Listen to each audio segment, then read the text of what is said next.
Okay, guys. So one of the things that I want to mention again is that the naming convention was actually correct, what I was showing last time, but it's some sort of getting confused between the thing what I have mentioned over here and what I have mentioned over here. So thing is like here in this diagram. So thing is like this when we kind of like when suppose we are entering any function. So as you have seen how the stack is kind of made up, how the stack is set up for you by the compiler. So what is happening, like here the stack frame pointer where EBP is pointing, and then kind of above that is the first variable, the first local variable space, then the second local variable space, then the third local variable space, and so on. And similarly below that it will contain the return pointer and then the arguments which were passed to that function. Okay, so the naming convention what happens in IDA Pro is like, it's not like it will say okay EBP plus var 0 to get this one, or EBP plus var 1. It what it will do is actually it will count something like this, like from here EBP it will be like EBP plus arg 0. If I tell EBP plus arg 0, it will be actually pointing to this one. Okay, and then IDA Pro what it does is like for the naming convention it does EBP plus arg 4, by which it points to the arg1, actually the arg1 variable. So it's somewhat like kind of a confused thing, but that's the how the IDA Pro naming convention actually works. What it does is like actually, since this every block is kind of a 4 byte, so that's why the thing is like it does EV plus arg4, and that's how like it like adding up a 4 bytes, and then it is able to kind of access the next location. Similarly EBP plus arg8 will actually give you this location over here. So this is how like there is the IDA Pro actually works in like naming the like accessing the arguments and all from the stack. Okay, and this thing is actually implemented by IDA Pro. It's not something you will see in the actual assembly code, but this is done by the IDA Pro to actually theme is to make the analysis somewhat easier for the analyst. So remember that, okay, if it is like EB plus arg0 in a function, that means it is accessing the first function. If it is arg4, it is accessing the second function, and so on. Okay, so I will quickly now go down.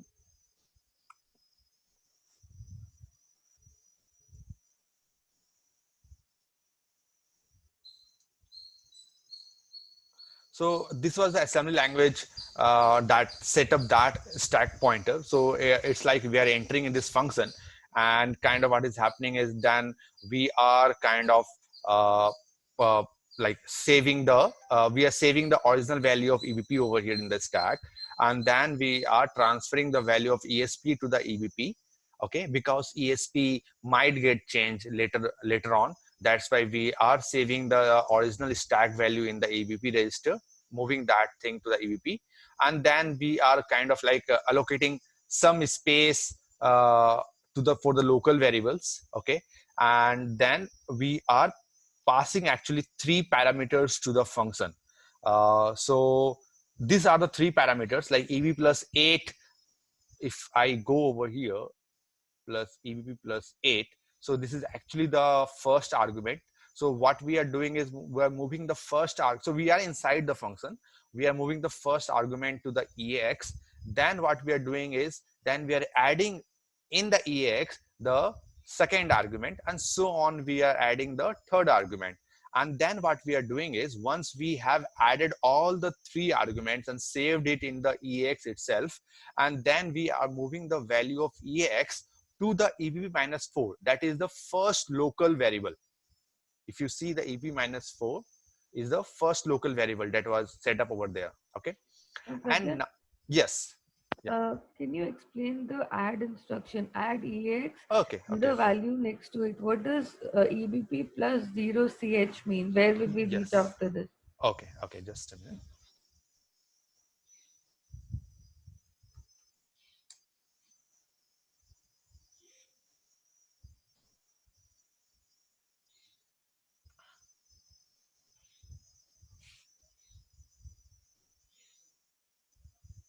Okay. So let's see that first from here. Okay. So EBP plus 8. Okay, EB plus 8. So as you see in the diagram, EB plus 8, actually if you see over here, EBP is pointing to this location. Okay, and now every block is kind of a 4 bytes. So if I add 4 to EBP, I will be accessing this one. Similarly, if I add 8 to the EBP, I will be accessing this block. So EBP plus 8 actually means the first argument. And what we are doing, since you see that there is a square bracket, that means that we are dereferencing the value of that address. So EB plus 8 will be actually an address to this pointer, and then we are dereferencing that. That means we are taking the first value and we are moving that to the EAX register. Okay, and now in the second one, what we are doing is we are dereferencing the value of this location. It is 0xc, that means 12, because 8 plus 4 12. So we are now accessing this one, and we are taking this value, arg1 value, and what we're doing is there's an instruction called add EAX comma arg1. So what it will do is it will do something like this. So whenever you see something like, suppose add EAX, suppose, and comma, just for example, ECX. Okay, so what actually happen is,